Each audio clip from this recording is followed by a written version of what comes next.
asa aham mak tuda ngasi di khoimu channel da kana guma yamna special loiba yamna viral chakhiba anga amakak puthroke maming di goroba ko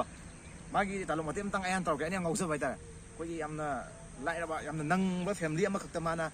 koi chakhumda chapo ka chale kan mama pana discuss tawing da mana ka ata ima baba na ai ge chapot logi sidi kari na mo sine di khanbidraga koi isana le tawba ngang do adu ngang dai kopsna ke ima babu ai na saji jabu kare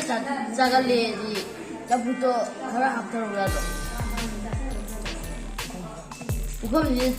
ukham ji da te ja mana ungka di ja makai samra ai ma ka to yam ai ma ka to da video amani di hone soi tawa ni adu ma'am like to mo ka ma'am ko wi di ko ma subscribe to du di ai hai rồi kìa nang na ai cái ai na bell icon di subscribe to mo ya le la si ya lai bu o da bani na jab khut asi ai na oi cha ra ge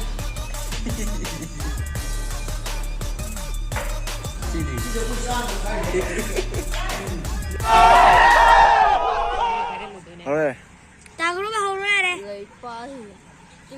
le hoai tara sun tin bi tapi belum betul ai bi belum betul tin bi ngasi koro lunga so hina payo ai bang kita tara to kan maktabu jab la la bakaje ngakpiyu yo la bakaje tanbi sang jo jip nahi ya ni em jai tang tang tang nahi ro tang tang tang nahi ro so tang nahi ro de de ra de di gai de ra de gai de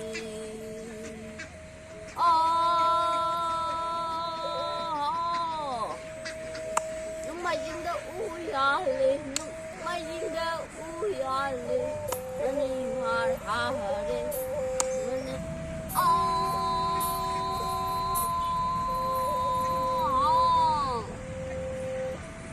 But we su mang the part we su mang the lesson pana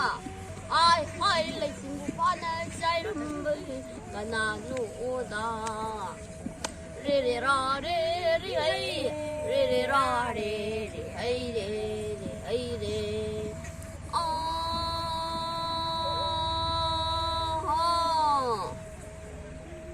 kana natte pan thui bi kana sinatte pan thui bi lining tu nu pu na han pan thui bi bu ai hai pan thui bi bu pam ba hi lai sing bu pana ai lai sing bu pana lai sing bu pan lai sing pana sai ba ni de ra de hai de ra de hai de